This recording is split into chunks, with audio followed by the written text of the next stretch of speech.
Hello and welcome to Wit, Wisdom, and What Matters Most podcast with your hosts Danton Troyer and Kyle Luetters. I'm RJ, your podcast producer. Danton and Kyle, as always, good to see you. I see you have a guest lined up, so you've got something special going on. So what I'm going to do is just throw it to both of you and take it away. Yeah, today's guest is Sara Bell, and I think she has some very unique perspective, especially with talking about the executives that we talk with, but her coaching and then her background leading up to that coaching, I think is what is especially unique and gives her just a different perspective on everything that we're going to talk about today. But today, this topic is career acceleration without the burnout. And so again, I think Sara is going to be able to provide some different perspective on that as well. So Sara, I don't want to steal your thunder as far as your background, because you have a very unique story and you're definitely going to tell it better than I can. Can you just give us maybe the 30-second or, short enough background on kind of how you got to where you are now? Sure. So I spent 20 years in the life sciences industry, 11 years at a biopharma company, and then 10 years in a commercial role at a life science company. And I ended up opening a franchise, a fitness business in 2021, did that about 3 years towards the tail end of my corporate career. And then 2 years ago, left my corporate career to pursue a passion of mine, which is coaching and consulting, and opened my own leadership development, high performance career coaching consulting agency. And that's what I've been doing for the last 2 years now. That is a very interesting career arc coming from someone that now messes with numbers that's spoken to a mic professionally. I'll give you the credit on that one. My first question, and as I was kind of doing some research for this, you have a HotWorks franchise. My opening question is, you have two very tall, lanky dudes on this podcast with you. Would we survive one of these classes? Yes, 100%. It might be a little bit tight for you in there because the saunas are designed to be a certain size to give everyone equal exposure to the infrared. So yeah, taller people do tend to have some challenges. As we tend to do, Danton more than myself, but yes, tall people do tend to have challenges. But kind of, let's go back to your, I would say maybe your early career. What were some of the things that you were experiencing? Walk us through kind of the corporate career. Where did you start? And tell us a little bit about what was the tipping point? Like, when did things start to kind of shift in your mind and your heart and your soul that this may not be the long-term path for you? Yeah. So for school, I was a chemical engineer, but have never held an engineering degree since then. So I did an internship at my first biopharma company, Amgen, huge global biotech company, and got a job right out of school. They guaranteed us a job, but it just happened they needed people in manufacturing. So here I went through 4 years to get a chemical engineering degree and ended up working on the manufacturing floor for 6 years, wearing, full clean room bunny suit. Oh yeah. Oh, wow. Yeah. Nice. And honestly, it was the best thing that I ever did because I learned from the ground up how to manufacture a biopharmaceutical and, build relationships, understand the process. So that really opened doors for me. And from that point on, I moved into a project management role and was part of the site PMO, leading huge capital projects, commercial transfers from one site to another as we launched clinical and commercial products, and then wanted to take on leadership and management. So moved into a completely new space, quality control, environmental monitoring, clean utilities, using some scientific language here, but just a very varied career path, which is a great thing in a big corporate entity. You have a lot of mobility and opportunity to move around and try different things. So that was all well and good. And then a previous coworker had reached out to me about making the leap to a different company, which was a huge change for my family. We moved from Rhode Island to Massachusetts when I took that job. Oh, wow. And it was a big career shift for me. So that was a big test of, here I've built this strong reputation, really grown and accelerated my career at Amgen. Am I going to be able to do that at a new company? And how am I going to do that? And so I think a lot of high performers face that, right? How do they prove their success? And how did they do that in a new place? And so I really had to tap into my strengths, building relationships, my technical background, and what I could bring into a commercial role. And I found that I did that really easily and seamlessly. And again, was able to kind of accelerate my career in this new place and rebuild that reputation very quickly. And so I was growing fast in my career. I was, expanding scope and responsibilities every couple of years, but I really wasn't getting the coaching and the support of how to successfully transition from a high performing individual contributor to an effective leader and how you make that change. And so I was doing what had always worked for me, just grinding it out, working really hard, delivering high results and high quality results. But with that, when you increase your scope and the number of people that are reporting to you, and you're still trying to be the doer and be perfection all the time, that's where it started to really erode what I call capacity and my ability to, handle everything physically, mentally, emotionally, and then just always having that gut check of, is what I'm doing really aligned with what drives me and where my impact is? And again, in big companies, you have the luxury of being able to move around, but you also are at the disposal of the company, every couple of years when there's leadership changes at the top and restructuring. So my role was changing a lot. I was being, I was seen as a high potential. So I was being moved around a lot, usually to the areas that needed help or needed problems solved. And so it was just kind of one challenge after the other, and it got very exhausting. And I think the breaking point for me was in 2019, I was kind of placed into or tapped for a big role ahead of a huge part of our organization, fastest growing business line.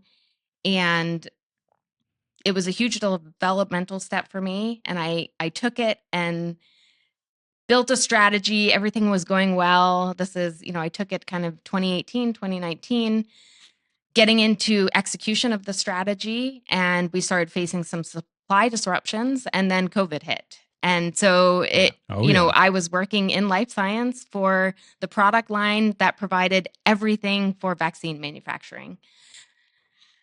Wow. So, demand went through the roof, and I was in the seat where everything came to me. All the problems, all the decisions, the government was involved in prioritization of our product and our demand. Wow. And yeah, it was at the same time, my kids were young in school, kindergarten and second grade, homeschooling. And I was just on the computer all day trying to handle so many things that were outside of my control. And so that was the tipping point for me, and where I realized I needed help and went to my manager and said, listen, I'm either going to quit or I need some serious support. But I had waited far too long to ask for that support. Yeah, that's what I was going to ask. I mean, what do you see, or like what warning signs were kind of leading up to that, it sounds like maybe, in hindsight, you kind of reacted too late, but, you coach people now. So what are you helping them, start to look for in advance before they get to that tipping point, as you put it? Yeah, it's having that self-awareness and understanding and looking for those signs. For me, I started just putting work before everything else in my life and deprioritizing the things that I needed to help me recover, to help me rest, to help me manage the mental load, the decision fatigue, the emotional regulation, because I was so driven by making sure everything was perfect and that I wasn't going to fail in this role, that I felt like I was being judged by everyone to see, can she handle this? Can she make it? That you're afraid to ask for help. Yeah. You just keep pushing through, and you're afraid that weakness, asking for help and support is going to be seen as a sign of weakness. And I just started taking every problem on as my own, and that emotionally just kept weighing on me. So, signs that you need to look for is not just exhaustion at the end of the day, but really that feeling of complete overwhelm where you don't know what to do. You feel like you can't make decisions. You just want to escape. Many people feel like, oh, I'm just going to take a different role or I'm going to change companies. But the problem doesn't go away because at its core, it's who you are, right? And you've lost all sense of who you are, your values, what's important to you, and how to set boundaries in alignment with those things. And so, it's not that people burn out because of overwork. Most high performers love to work. I find that burnout happens because of one of three things or any combination of these three things. And it's really about understanding your values because you're likely compromising a value. You are having too many things come at you at once that are outside of your control, or your ability to create meaningful impact has been blocked for some reason. So that could be as a result of something that's outside of your control. But it's usually one of those three things that is causing people to burn out. They're just so busy that they don't stop and reflect that one of those things is actively happening. And so over time, it starts to build and build and build until there's this tipping point where they just feel like they can't go any further. It's interesting you kind of mention all these things because 2020, COVID, the whole 9 yards, it just seemed like for a lot of people, this is very much a life defining event. It's career defining, but it's also a life defining event. You mentioned your kids being the ages that they are. My kids are those ages right now. And I commend everyone. I was really lucky that I had very little kids going through that whole ordeal. We didn't have to worry about school or this or that. So we didn't really experience as much of, some of that additional education and school load at that time. And gosh, trying to keep them busy. With that being said, I mean, you went and you asked your manager or your leader and you talked to them about that. How long after that did you decide that this was it? And I'm gonna basically shift tracks because, spoiler alert, the world's in chaos a little bit in 2020. In case you didn't know that, everybody. What finally was the thing that the final moment that got you to go out on your own and do something different from the wonderful career path that you were on? Yeah, so the seed to kind of eventually leave corporate was planted kind of right when I took that big opportunity. It was, I looked ahead and was like, I'm not sure that this is what I want. Like I liked what I did, but when I looked ahead and I looked at, you just exchanging more time and stress for money as you kind of go up the ladder is what I was experiencing at my company. And I just knew that wasn't the life that I wanted. And so it was at that point that I had started looking at HotWorks and kind of filled out the franchisee questionnaire. And so that was the first step to kind of explore this, see what happens. So we actually opened our HotWorks studio in December of 2021. So that process moved fairly quickly. But yeah, here I was opening a fitness center in the midst of the pandemic. But one of the things when you go through burnout recovery or working with a coach, which is what I did, is they say to find other things that fuel your passions, that give you meaning outside of your work. And although it seems counterintuitive because you're adding more to your plate and you're already very overwhelmed and busy, it is really helpful for people because, again, they're doing something that's very much in alignment with what fuels them, what's important to them, their values. They're able to have an impact in a different way. And so I feel like doing that actually helped me recover from my burnout because it made me realize that work wasn't life. Work wasn't everything that defined who I was. Work wasn't my identity. And it gave me something else. And so, I was able to continue working in corporate through 2024 and recover successfully from that burnout. I think as a result of doing that, making that decision to kind of work on HotWorks outside and do that in parallel. And what that also did is gave me financial security and a financial foundation to be able to make the decision to leave. And it wasn't an easy one because, again, who I am, head of marketing, Sara Bell, was all I had known for 20 years. And so leaving that part of my identity behind was a very hard decision. Yeah, I think that was my question. I mean, we're finance guys, so to me, leaving a job, especially, I'm assuming you're making pretty decent money at that level, and then you're Right. not. But it's not like you kind of transition to that. I mean, how much planning did you and your family have to kind of think through to go, be comfortable enough to step away? Yeah, so we had started planning, I would say 5 years before I Okay. really left my corporate job, and maybe even 8 years before is really when we started working with, a financial advisor and just getting kind of everything in order. We consulted with them when we opened Hotworks, and then Mm. as we were planning for me to be able to have the option to leave my job, yeah, we were putting together very detailed plans to make sure financially it was, an acceptable thing to do and what that would look like and how much ground we'd have. Yeah, that's interesting. I mean, because we're talking about the story, and obviously you can tell it very quickly. So it sounds like you just went from like Yeah. corporate to Hotworks in like a Yeah. minute. But obviously, it sounds like you Successful did. Yeah, entrepreneur you just did it right all. off the bat. But there was obviously a real story behind that. That it did take some time to get that up and running and feel comfortable to be able to really pursue that as well. So I mean, I think a lot of people. There's days we all want to be like, I'm done. I'm not working anymore. But that wasn't necessarily the advice. It was more of taking some time, and you did spend a lot of time thinking it through, and I'm assuming now you're very happy with the decision you made as well. So I think that's great that you're able to do that and feel comfortable with it as well. Yeah, thanks.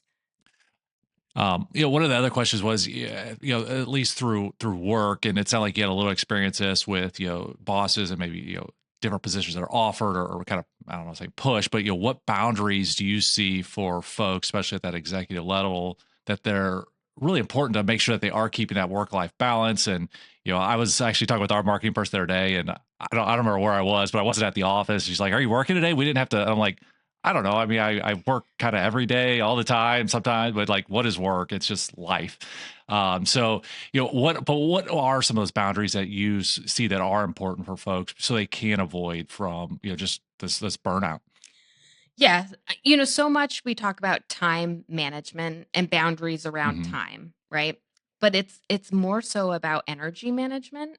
And when I say energy Okay. management, it's, time is a finite resource, but energy can be recharged. And so are you defining boundaries around making sure you're showing up in the best way possible? So are you eating well? Are you sleeping well? Are you moving your body? Are you taking time to recharge? Are you taking time to reflect and better understand who you are and what you need to learn and prepare for? I think we live in a world today where, especially leaders, are just so busy. We wear busyness like this badge of honor, and being triple booked just means you're more important, right? But is that the most effective way to lead? And so I think when you see impactful leaders, they are very intentional about how they manage their energy and set priorities and manage their day so that they're showing up, cognitively as sharp as they can be,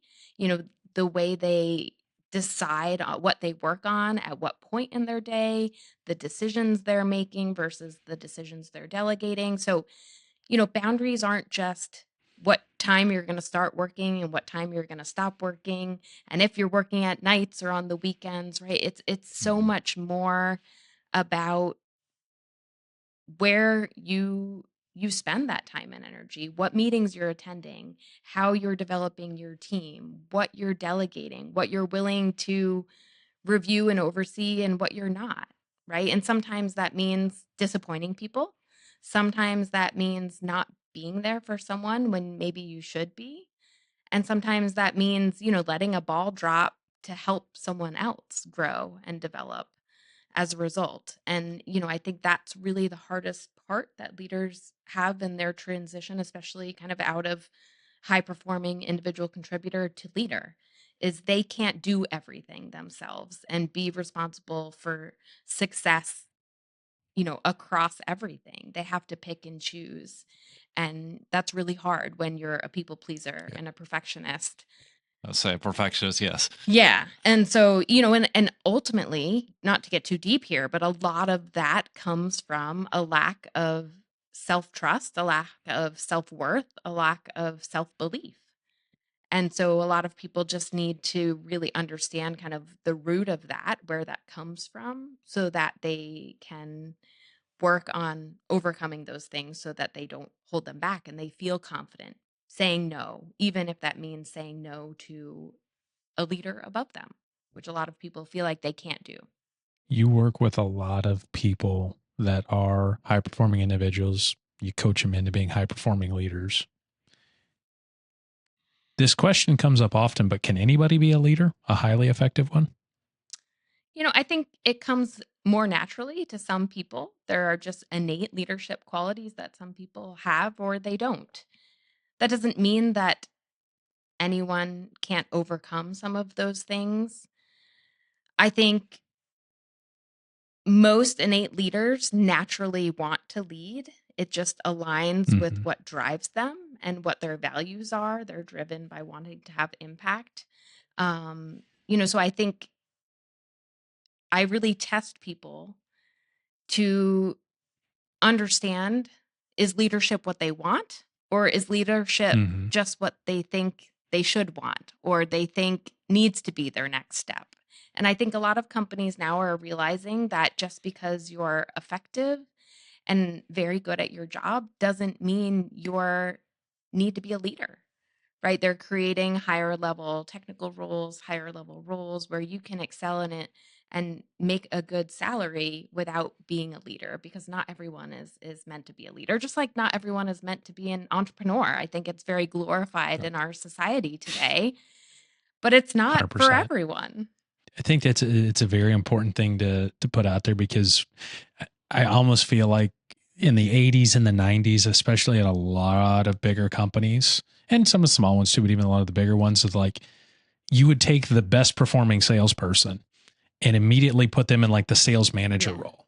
And then the company would wonder like why they're struggling. It's like, well, no, you took like your best literal salesperson, which is a very unique skill set, and then you just copied and pasted and figured, if I can just get this person to like tell all these other people what they do, then we should be great, and that should make them a great leader. And that always wasn't the case. So that's kind of where that question comes from, because to your point, and what you've laid out is very true. Like, there are some people that are very good and leadership comes naturally. And there are others that the actual widget building or the actual task is very natural to them. My dad was an entrepreneur, and that came very natural to him. He was very good at his craft. The most stressed out he ever was when he had to lead people. And he said, I'm getting out of that business completely. But there were other people that came along and said, that actually doesn't sound like a bad gig. So Yeah. it's just interesting type of a deal. So bring us now fast forward a little bit. There's a lot going on in your life. I was checking you out on LinkedIn and everything like that. You are seemingly everywhere. What does a day in the life look like for you now versus what it used to look like back in corporate America days? It doesn't look that different. I am very much a creature of habit. So I still wake up at 5 a.m. I go to the gym at 6 a.m. That is my non-negotiable. My family really won't talk to me unless that happens, because I'm not always a nice person. So do you need coffee too? Yes, because if coffee, so, I can introduce you to my wife as well. Coffee on the way to the gym, and then again after. But yeah, so I, for HotWorks, I'm not there day to day managing that business. I have a full-time general manager and part-time employees, but I'm physically there. I work out there every morning. So I have a presence. I'm part of the community. That is something that's very important to me. I didn't open that, to, franchise multiple locations. I really did it because I wanted to make a difference in my community from a fitness and accessible fitness, and I love that I'm part of that community. So that's something that's very important to me. Slight off topic, but yeah, so that's my morning. I come home, I, get on the computer. I either have client calls or I'm doing content, or, I'm not super, I would say, strict in my time breaks between HotWorks and Strive to Thrive coaching. it's more about, okay, what are my priorities this week? And I just, it's not like 2 hours here and 4 hours there. It's just, what do I have to get done? And that's what I do. They kind of blend and merge in my day-to-day and my to-do list. But I've learned since leaving corporate. I remember the first day I logged on my computer after not having a full-time corporate job, and I was like, what do I do? Like Outlook is not telling me what meetings I'm supposed to go to. So I've had to really figure out a system and a process, even how I manage calendars, because I have different Google calendars for Hotworks, for Strive to Thrive. Like, how do I compile everything so I can see everything in one place? So, I miss those elaborate corporate systems that you just have access to and you take advantage of, when you're in those jobs. But figuring out, how to prioritize, how to really challenge what I can get done in a day's time. And being super intentional about the right activities that are going to move both of my businesses forward. And sometimes that's different for each one. And then my kids, basically 4 to 9, I'm a taxi driver for my kids, driving all over the state of Massachusetts to get them to sports and practices. And I love that I can be at all of their games now. So that's something that is very important to me. It's interesting because when those things kind of come into place, you often think about, do we really need robo-taxis? And then you get into kids' activities and you're like, not a bad idea. Yeah, my daughter started driving, and it's like the best thing ever. There's some caveats to that, but generally speaking, when it comes to activities, it's so much easier, obviously, but also very scary. One of the things you said, about missing some of the there's system access, but is there anything else you like miss on a day-to-day basis from corporate life? The people, the community, coworkers, yeah. So I can imagine that to me is the hardest part, but I've been, again, intentional about building that community and that network. So I feel that in some ways again. Yeah, I was gonna say, I felt like with the Hotworks, you kind of got a little bit of a community, at least in the morning, and then obviously clients are more one-on-one, but at least you got something going for you as well. Yep. Yeah, and networking groups, different industry groups, communities, things like that, where you can surround yourself with people that are, trying to do similar things, have similar pain points and challenges. It's always good to help you and be comforted that other people face the same challenges.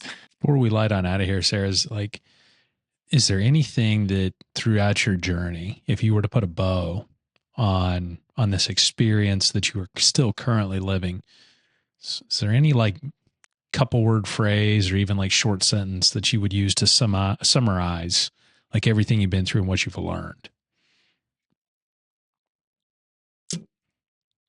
I think just to summarize it is that we have so much more power and choice over our future than we believe. I like that. A lot. Yeah. And I challenge people that say, I don't have a choice, or this is what I have to do, or I can't quit my job. We always have a choice. It's just, you're not always easy. The actions that you choose to take. So if folks are wanting to find out more about you or connect with you, what's the best place for them to connect with you, Sarah? Yeah, I would say LinkedIn is the best place. You can just look up Sara Bell, Strive to Thrive Coaching, and that's the best way to find me. I have a website as well that's linked right off of that, strivetotthrivecoaching.net. But yeah, happy to connect. It's perfect, and it's easy to spell too. 8 letters. Perfect. Short awesome. and sweet. Thank you. All right, gentlemen, before you go, Danton, contact information.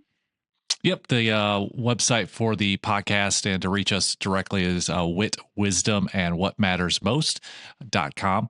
You can find us there. Then if you want to link to us professionally, there's a link there as well. Yep.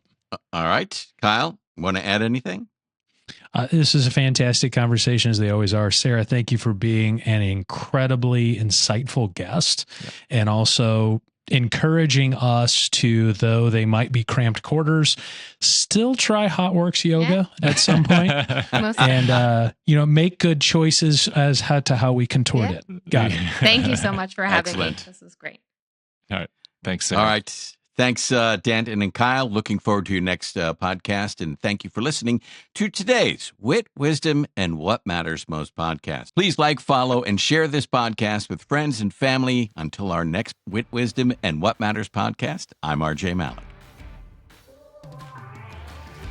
Thank you for listening to the Wit, Wisdom, and What Matters Most podcast. Click the follow button to be notified when new episodes become available. Visit our website at witwisdomandwhatmattersmost.com to learn more and find additional ways to connect with us in the show notes. The opinions voiced in this podcast are for general information only and are not intended to provide specific advice or recommendations for any individual.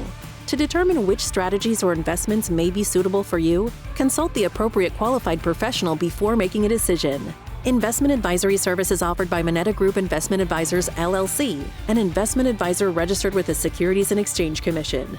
Registration does not imply a certain level of skill or training. The information discussed in this podcast is for informational and educational purposes only and represents the views and opinions of the guest and/or host and does not necessarily represent the views and opinions of Moneta. You should consult with an appropriately credentialed professional before making any financial, investment, tax, or legal decision.